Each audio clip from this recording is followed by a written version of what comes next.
This video is going to be a film study look at what the Ravens offense, specifically the passing game, will be able to generate against the Texans' multiple coverages. They may not be as multiple, diverse, and completely unpredictable as the Ravens' defensive scheme, but I think the Houston Texans defense still offers a number of tight coverage concepts that force the quarterback and receivers to find the open spots and zones or navigate man free at times.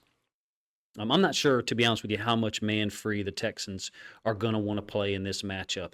I may have the wrong evaluation there. So if you're a Texans fan, you choose to listen, feel free to let me know in the comment section if you disagree. It just doesn't look like to me their nickel group that's on the field can match up, specifically their safeties and nickel in coverage against the Ravens' 11 personnel or even 12 personnel if Mark Andrews is able to play and Likely and Andrews are on the field at the same time. Now, having said that, the Texans usually go to a base 4-3 against 12 personnel, unless it's a situation where they're expecting pass and they wanted to defend that first. And I'll show you one of those against the Cleveland Browns last week on film as we get through the video. It'll be an interesting matchup, if you ask me. Interesting decision for Houston and D'Amico Ryans, what they do against 12 personnel. Again, if Mark Andrews is able to play, because he did not play in week one. It seems like the Texans get Denzel Perryman off the field now in their nickel, which they were not doing in week one. They keep Blake Cashman and Christian Harris on the field when they go 4-2-5, meaning 4 pass rushers, down linemen, 2 inside linebackers, and then 5 DBs. I do like all 3 of those guys, to be honest with you. Even Perryman, I did a video about him in the preseason. I just like his decisiveness against the run. I think they got a really good group of inside linebackers. They're fun to watch. So what we'll do is we'll take a look at the coverages that the Texans play against certain personnel groups and look for tendencies. And maybe you'll notice some that I do not. We'll go through these in numerical order. So cover 1 first, some cover 2 stuff, cover 3, some quarters stuff that is a little bit more gray area. And we have no way of knowing what the half-field calls were to each side at times, but you can see how they match the routes. First, before we do that, I want to address a couple of things. Number one, I do not agree with people who say it doesn't bear any relationship at all, the week one game. Certain factors, clearly, I agree. Certain players are more healthy. For example, for the Texans, Blake Cashman's playing a whole lot more snaps, and he's been a lot more productive now that they've got him on the field on nickel situations. He's a really balanced inside linebacker who occasionally walks up and plays on the edge. That's a different dynamic. Additionally, the Ravens, hopefully Ronnie Stanley is more healthy than he was even in week one before he got hurt. So I agree and disagree with people who say it bears no relation. However, the coverage schemes that the Texans used and the reasons why they played some of them in certain situations still could apply from a Texans perspective.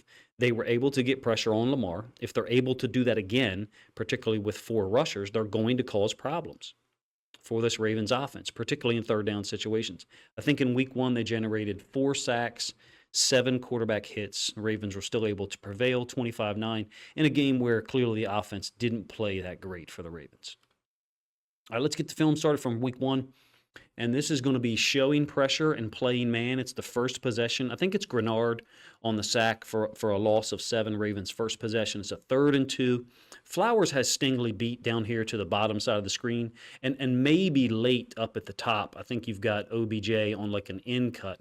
But again, if you don't get time to get to that part of the read, you're not going to be able to get things done. Like I said, Flowers has got a good situation down here against Stingley. He'll clear him by about the 30-yard line, and if Lamar felt like he had more time, you can see he's looking in that direction right now. As I mentioned earlier on, remember that Mark Andrews didn't play in this game, and I'll say up front, if he's healthy and ready to contribute, I think he gives their inside linebackers and safeties a lot of trouble in the pass game. Now, this appears to be a man concept on the downside of the screen, down here. Whereas you have guys looking in and playing zone and or match coverage to the top side of the field. We do the same thing. We do the same thing to the boundary, play a lot of man, and whatever our coverage call is to the top side. I do think that Isaiah Likely has become a much more dangerous tight end in the last 5 or 6 games.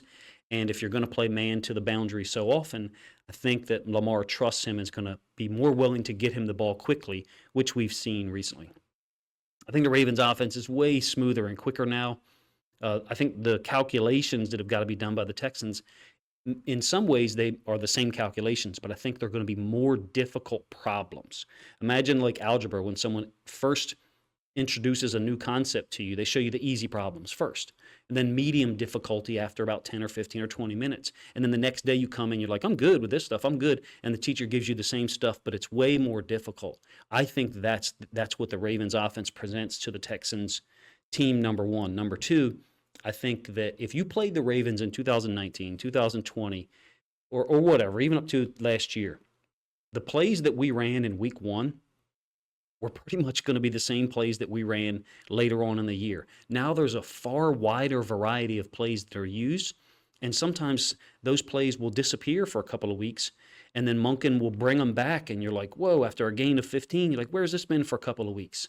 In week one, we got pressure on the first possession. Here we are, second possession, 3rd and 2 again, and what's our option? We're going to flip the ball out here quick and let Flowers make people miss. With the way the Texans line up on defense, they try not to give away their coverages until late. It's the same thing we do. It's smart. That's the right thing to do against high-level NFL quarterbacks, NFL offenses that can execute a multitude of concepts.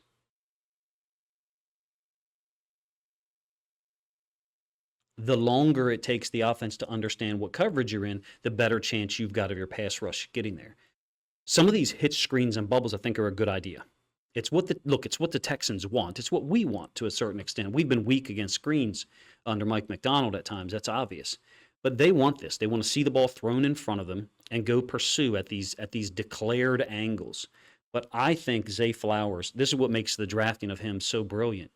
He kind of changes the dynamic there, changes the payoff for what the outcome of some of those plays can be. Instead of it just being a 6 or an 8 yard gain. Now, this one happens to go for 8 yards and convert a 3rd down. There's times where you do these things with Zay Flowers out there, makes one guy miss in space, and it's over. I think the Texans having to defend a fully healthy Ravens offense in terms of our personnel, Mark Andrews, Zay Flowers, OBJ's been a big play guy this year. Maybe the numbers aren't good enough for some of you, but when we've needed him to make plays on 3rd down, he's there. Bateman, the emergence of Likely. This is a very different offense for the Texans to try to defend. I'm not saying that we're going to go out there and scorch them. I'm saying that the calculations, the individual decisions on a play-by-play basis, what coverage to play, how do I play it, those calculations I think are more difficult now. This is same possession as that 3rd down that was completed to Flowers. It's empty again, and this is the one that Bateman adapts over the top of the second level. Now, look, because of the depth of their safeties, and you'll get a couple more looks at it here, I think it's a strategic decision for them to play their safeties this deep. Multiple people have talked about it because I think what they want to make you do is execute down the field, force you to convert 10 and 12 play drives. Look, Lamar's getting pressured here. I think it's Horton, who's an underrated player that doesn't get any snaps now out there at that position that I'm aware of because of the depth they've got with Grenard, Anderson, Derek Barnett now, Jerry Hughes. Stanley's got to play better. He's clearly got to play better this week and not allow so much pressure on Lamar to possibly impact the flow of the game. Same possession. This is the interception. Pressure again. This is Will Anderson. It's a 6-man rush.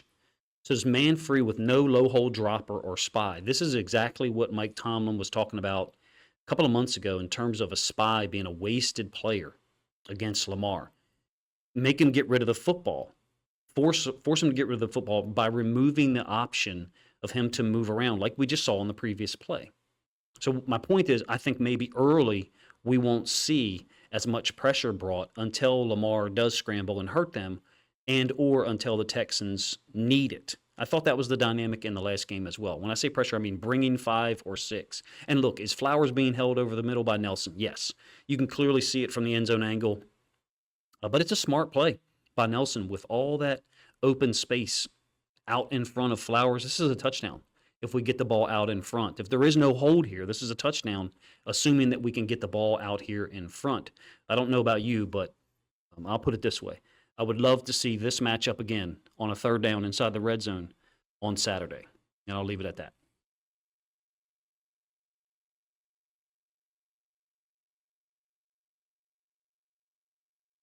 All right, moving forward, this is the next possession. This is a 3rd and 5. Ravens got the ball just short of midfield after a short punt. And this was a 3rd and 5 where you see the Texans defense being manipulated, I think, by Lamar looking one way and then coming back to the other. Now, Flowers is wide open from the top side of the field. After the ball snapped, I'm not going to show you the end zone angle. I'm trying to limit how many angles I show. Lamar looks to one side. You can clearly see his helmet looking over here. And Pitre doesn't get enough width, if you ask me, to defend that half side of the field, because that's what's happening is they're dropping those guys out. I think you've either got a mix-up, number one, or Pitre is just being held so much by Lamar's eyes that he's not reacting to the route at all. In fact, he has no awareness of the route at all. I have been a little confused about some of the film of Jalen Pitre over the course of the year because week one, I thought he played well. I thought he had an impact. I know he got hurt that game. And he had a fantastic rookie year, over 140 tackles, I think 5 interceptions. A lot of people concerned are talking about his missed tackles, but the structure of the Texans defense last year was horrible. And there was times where guys take a bad angle and then Petre's trying to clean it up. I took up for him and I still do based on that film from last year, but this one is tough to fathom when they're dropping out to a 2 safety look. He's just got no awareness of the route by number 2. He's all on the quarterback, at least on that day. This play, I should say, it made it easier to hold him close to the hash until Lamar released the football. And we get 21 yards on a 3rd down. We got a touchdown on that drive from J.K. Dobbins, who unfortunately got hurt and put out for the year. So this is an example of how the Texans were mixing things up. You saw on that 3rd and 5, completed it to Flowers for a big gain, and we get a touchdown. Next possession, I think 4th possession actually. This is the delayed blitz. One of my favorite calls from the Texans, from a Texans perspective. Functionally, it's just sticks blitz 0. The late nature of the blitz just isn't, they're not lining up in it like other teams have in sticks blitz 0. They're bringing him up there late, so the protection's already been declared, and he's off the edge, free run at Lamar. I think this is in response to a couple of the scrambles that happened, one on this drive that I'm referring to here and one on the previous possession. You get an intentional grounding call on Lamar as well, so forced a punt. Smart by the Texans to show it late, and what I'm trying to do is illustrate how variable they were on that day, even in some of these 3rd down situations. Now look, the Texans added 2 field goals in their ensuing couple of drives. Actually, their next drive after this one was an extremely long drive. I think it might have been a 14, 15-play drive. Get to the 3rd quarter, and I want to illustrate the impact that Zay Flowers can have. He's down here at the bottom side of the screen against Stingley. It's a play-action concept under center. Great timing here by Lamar. And the throw is fantastic. Able to step into it, kind of walk forward a little bit with his front hip, and almost pulls the back leg out of there as he releases the football. I'll let you see the end zone angle. It's a great throw. And this play and one other one I'm going to show you here, along with the 3rd down completion a couple of plays ago, I think illustrates how big of an impact a really quick, polished wide receiver like Zay Flowers can have against any team for that matter, let alone the Texans, who've got an elite corner in Derek Stingley, but on the other side, those guys, clearly are not as talented as him, but who is?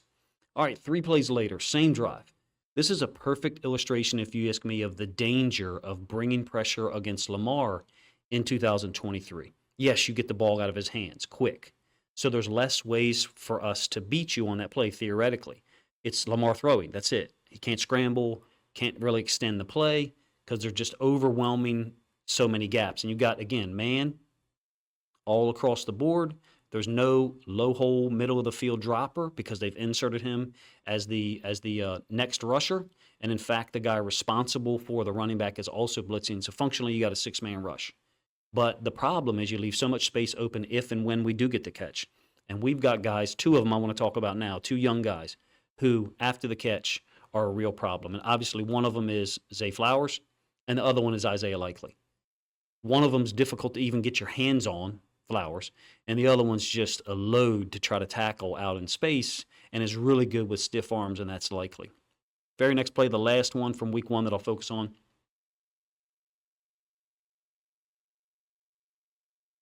In cut over the top of the second level, in front of the safeties, complete to Bateman. I I think these are the areas of the field that Mark Andrews and receivers as well, but Mark Andrews and receivers can frequent whenever the Texans are in a too high safety structure. Now, Tampa 2, the Mike linebacker will be playing a little bit deeper and, in fact, will be carrying a vertical, so the angle of the throw will be different.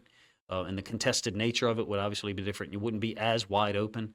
These are examples, if you ask me, of the Ravens finding space against this Texans defense in Week 1, and I think this dynamic will hold because the Texans have the same personnel on the field. Number one, number two, their pass rush is better, so there's a nature there that favors them. I think Ronnie Stanley's playing a whole lot better. Number one, and also number two, I think that Lamar is smoother with all of the reads, with all of the different things that we do. In terms of how deep the Texans play their coverage when they're not bringing pressure, I think it's intentional. They want to make the offense execute down the field 10, 12 play drives, whereas the offense has to be right on every single play, and the defense only needs to be right once, like one tipped pass, one sack, one off-ball target. I think that's a fundamental element of coverage that some teams have used for decades, and the Texans still do. In some cases, however, there's just way more space between the second and third level of the defense than there should be. Is it 7 to 10 yards of additional space? Well, no. But it's another 4 to 5 yards of additional space at times that, and this is a big if Mark Andrews plays and he's healthy, it sets up for a really interesting matchup, if you ask me, between Andrews and their safeties and inside linebackers. I think a healthy Mark Andrews is, I don't want to say an X factor, it's a weight that we can put on them that I'm not sure they can hold up to over the course of the game with all of the different coverages they play. So before we get to coverages of other teams, I want to focus on something that I've read, and I really feel like it's hilarious that you have to talk about this or address this at all, so I won't belabor the point. I've seen some comments on social media or even on my YouTube channel like, all we need to do is make Lamar throw and we'll be good. I don't know if the people saying those things have watched film lately, but they may want to. If they have watched film, they're probably not watching Ravens content videos or anyone who really actually tries to look at the game in a balanced manner. My videos are intentionally longer at this point because I want to weed out those microwave reactions. So that dynamic might be gone in this video. But for me, if you're depending on, as a defense, and I don't think the Texans are, it sounds like some people who root for the Texans may be.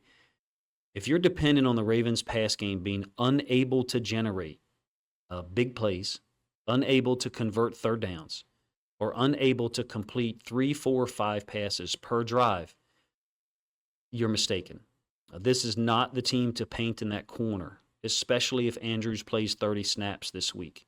Now, the offensive line questions for the Ravens against a really talented pass rush group by the Texans, that's a different dynamic, if you ask me. That's one that I think the Texans may hold the advantage in at certain times, or if they don't hold the advantage, it's a 50-50 matchup. In my opinion, the Ravens' ability to throw the football to multiple guys against the Texans' coverage element, that element still persists.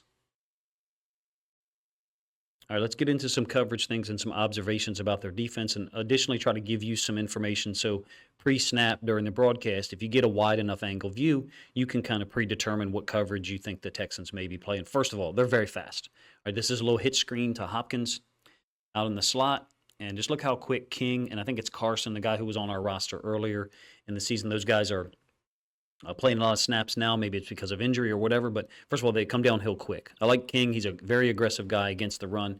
I'm not sure. I don't pretend to know that whether he's a great, good, or below average coverage guy or not. I know that it's difficult as crap to cover Zay Flowers out there. They're very fast in recovering, if you ask me. We saw that in the screen that I showed you to Zay Flowers early on. He had to juke 2 people just to get 8 yards. Problem is he's capable of doing that.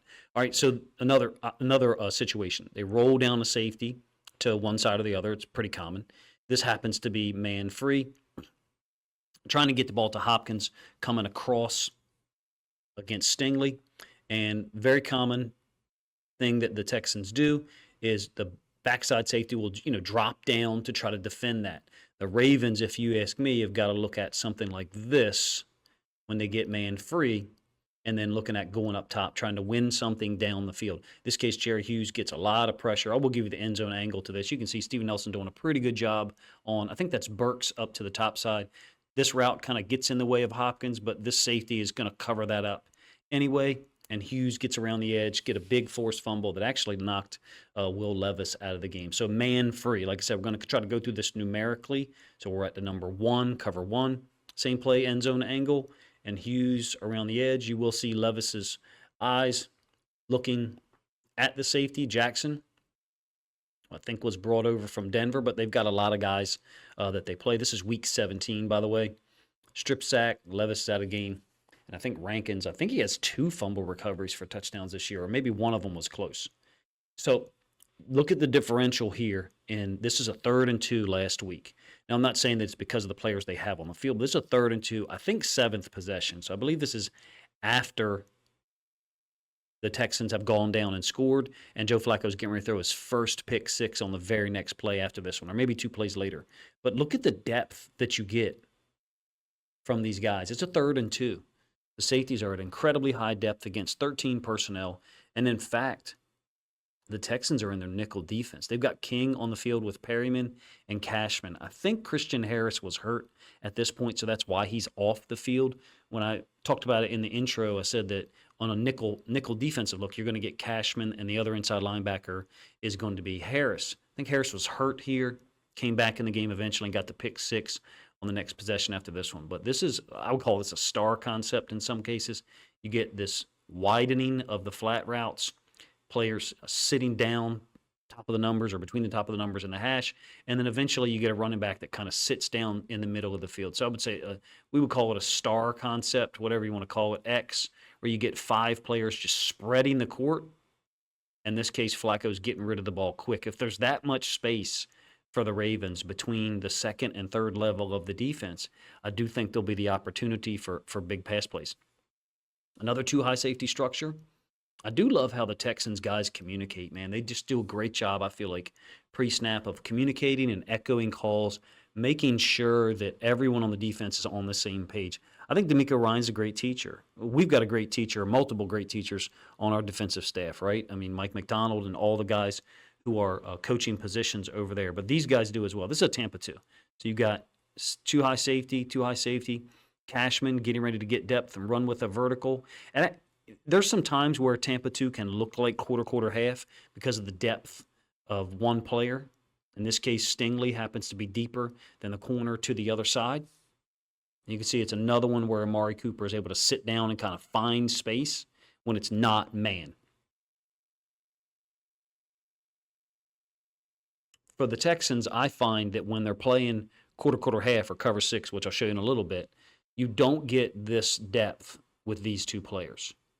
You don't get anywhere near that depth. These guys get significantly deep, and Cashman playing the Mike linebacker in the Tampa 2, if you ask me, kind of gives it away that that's functionally what this is. Look, it's a fast defense, like I showed you with the first play.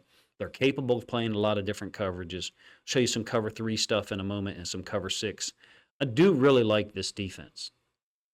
Do I think that they're going to go out and make a ton of plays against us across the width of the 4 quarters? I think they can make plays, man. Their pass rush is really good. They play fast. They're very well coached, if you ask me, and prepared for each situation. I think the Ravens present a whole lot different options than the Browns did last week. I would caution people against thinking that our offensive line is going to block as poorly as the Browns did last week. I think the Browns at one point were down to their 4th and 5th offensive tackle on their depth chart. Maybe it was 3rd and 4th, but in any case, injuries have hurt them a lot this year. Those tackles couldn't pass pro at all. There was no run game established at all from a Browns perspective. And the quarterback, Joe Flacco, even though we love him and we respect him and we're happy to see him succeed with the Browns, he's not able to escape and be mobile at all against the pass rush. Very different dynamic presented by the Ravens, if you ask me. All right, let's get to some looks where the Texans are inserting or dropping a safety down. In this case, it's the boundary side safety, Jalen Petre. I'm going to talk about couple of different things that they do or what their players are asked to do based on which safety is rolling down. Now, this is a 2-by-2 formation, so I'm using this to begin to try to explain it to you, and I'm doing this in one shot, so if I mess up some of the audio, that's why. So here we go. You get safety spinning down to this side and out route by, I think, Pittman out of a 2-by-2 formation.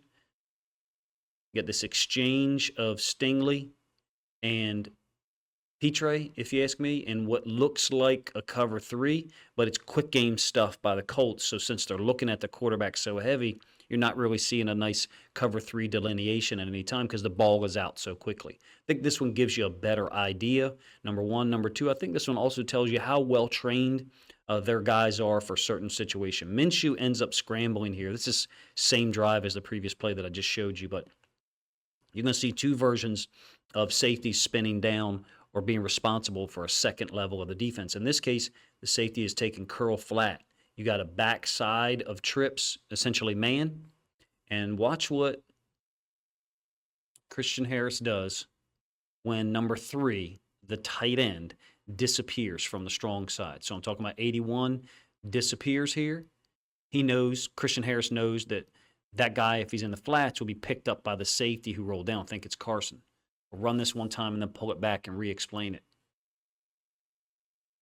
He's handling a vertical from the trip side, what I would call a climb route. It's a compressed formation, so they got some type of check here, meaning there's the threat of this guy running to this area, and since we're in man to this backside, you could basically clear him out route, stop route, whatever you wanted to do, and try to attack that third that's vacated because they're playing man over there. Well, Texans are so well trained that as soon as Christian Harris sees that, 3 disappear, he turns and he's taken off with that. Why? Because he knows that the backside safety is spun down to the curl flat and isn't going to be involved in helping out with that at all.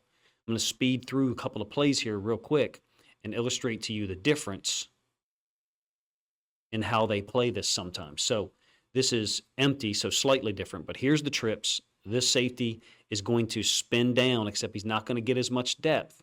And instead of the inside linebacker being responsible to carry 3 vertical, or in the case of the Colts, it was 2 vertical, this safety's spinning down, and he's looking for work from 1. So he's looking to help out on the backside receiver,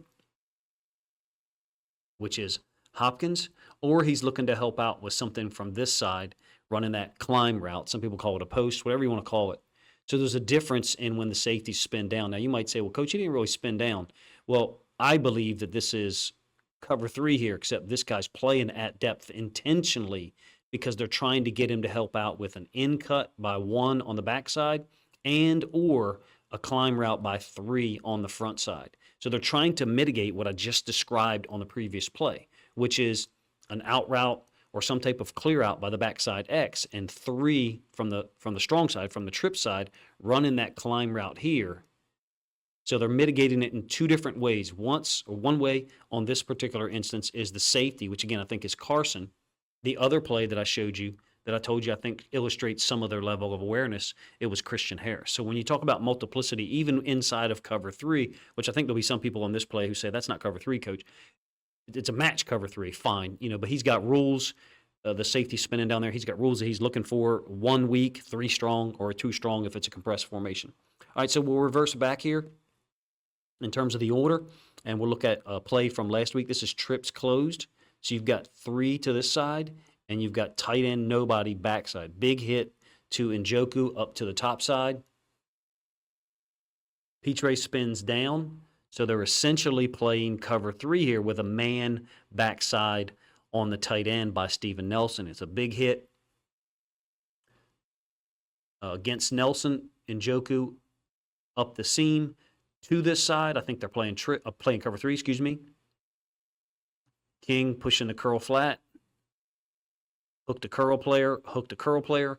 Petre could be theoretically playing man on this back if and when he releases out. But if you're curl flat, that's what you're going to do anyway. Just don't press it too early. In this case, I think Flacco knew exactly where he was going. And Njoku gives a little move to the outside. Also, maybe a little bit of push off on Nelson, out physicals him. That, to me, is the type of route that Andrews and or Likely look like they could win against a smaller, less physically strong corner. So again, this section that we're talking about here is safety spinning down. to one side, maybe to stop the run, or maybe just to get into their cover three look a little bit late and rely on their 4 pass rushers to get there. I did see enough reps during the game. I feel like our offensive line can do a way better job, number one, than the Browns did, and do a significantly more consistent and solid job in pass pro than we did in week 1. Already showed you this play. This is the safety spinning down from the other side. So let's say that you do get a vertical by 2 or 3, which 2 is pretty wide, so it's difficult for him to get over there. What I described initially was Christian Harris' feet being here, him turning and running with it, and allowing the safety to actually walk down at more depth. They're trying to mitigate the ability to get manipulated by some type of clear out route or occupy route from the X and a vertical from the trip side. That's not actually what ends up occurring here. My point in showing you this is there are multiple, not just multiple different coverages, but multiple versions of it. And in my opinion, this one, I think, brings it all together. So Christian Harris, instead of being hook to curl, like on the hash, now he's the flat player pushing out here. It could just be a man call to the backside of empty bunch. Same thing, one safety walking out, and this safety's sitting. It's 2nd and 16, by the way, guys. Here's the line to gain. I think he is here to help out with 1 on an in cut or a vertical or an in cut by 3 from the top side. It's sound. It's smart. However, I'm not sure that the talent level is there at the DB position other than Stingley for this Texans team that we have. For example, Marlon Humphrey's probably not going to play this game. We're able to put a guy in there like Darby and be fine. He's played extremely well this year. I think we have more depth at the DB position than they do. I may be proven wrong during the course of the game.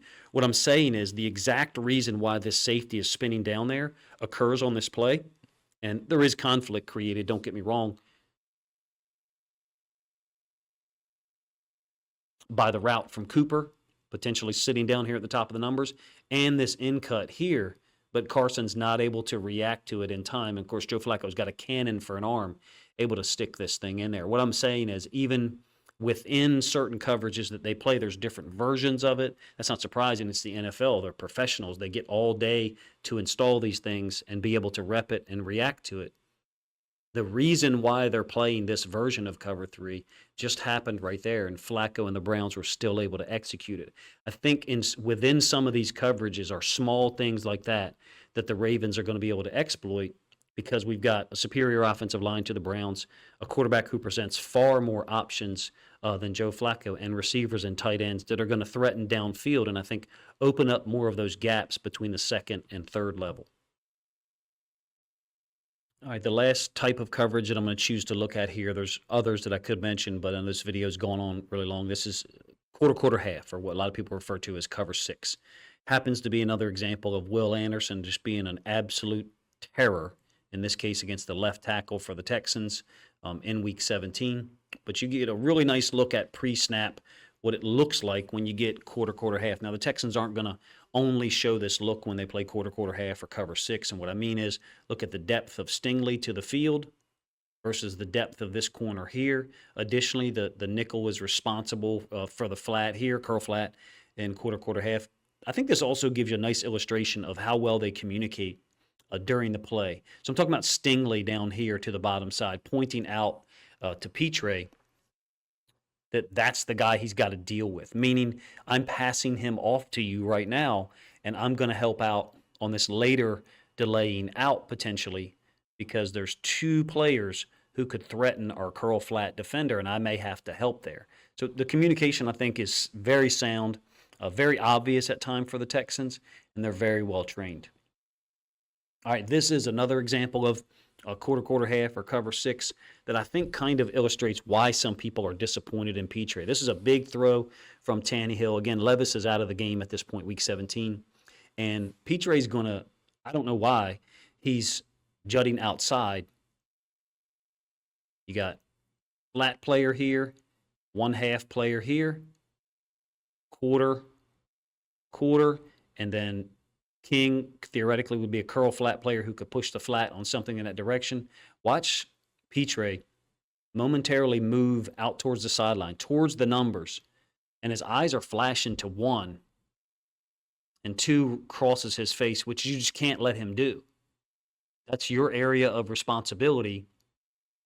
If we were to draw it up with different colors in different areas, you can't leave that open. I think this is one of the things, this play and the one that I was illustrating you against the Browns, where the exact reason why you're playing this coverage gets exploited and it theoretically should not be. Essentially, what I'm saying is I think we have opportunities to throw the ball against these guys' safeties.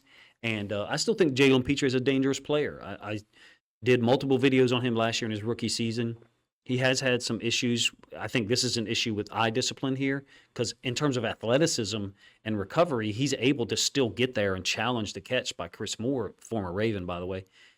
But I think that there's some difficulty for these guys in playing so many different coverages and reacting in a sound way. There's so many dynamics to try to predict a game is, I think, damn near impossible, especially when you're talking about two very tough defenses, extremely well-coached defenses from the standpoint of D'Amico Ryans and Mike McDonald's guys, with so many great players on each side of the ball, on each defense, able to make plays. I find it difficult to sit here and make a prediction, so I'm not going to. What I will say is I think that we're far less turnover prone than the Browns were last week. If you look at the Browns' offense, with any quarterback on the field in 2023, they turned the ball over at least once in every game but one. And I believe turned the ball over 2 or more times in 13 games in 2023. It may have even been 14. We are not that turnover prone, even though we did have some issues earlier in the season. The offense for the Ravens is way smoother than the one the Texans saw in week 1. I think the pass game has, A, evened out, B, become more spread in terms of the variety of guys who get the ball, and more multiple. Do I think that Todd Monken is going to come in here and look to throw for 330 yards with Lamar? No. Do I think there'll be opportunities for big plays in the pass game like the Browns had last week? Absolutely. Particularly against cover 3 and particularly against man free. If the Texans make that choice to bring a safety down, particularly to the boundary, I think Monken's got hard-coded reactions or ways to attack it and really give guys like Zay Flowers, Isaiah Likely, Mark Andrews if he plays, OBJ, opportunities to make plays in the pass game, and Lamar will find them. I reject the people who in 2023, even after the run the Ravens went on to end the season, continue to throw out the same narrative that was there in 2018, 2019, 2020, if you will. Make Lamar throw, and you will win. That's not been the dynamic in 2023 at all. And in fact, some of the best teams in the league have found that out themselves. Appreciate you guys' time, man. Let me know if you enjoyed the video. It was certainly heavy on Texans film. I tried to lead with Ravens-Texans film from week 1, specifically the types of pass routes that I think will be there, the types of routes I think will be open, if you will, against man-free, and then go into the specific coverages that the Texans are playing and even the variations within some of those concepts. Appreciate you guys' time. If you think other Ravens fans would enjoy this film study look, this preview of the Ravens division round matchup against the Texans defense, then please consider grabbing a link to this video, sharing it out on social media to help this content get more reach.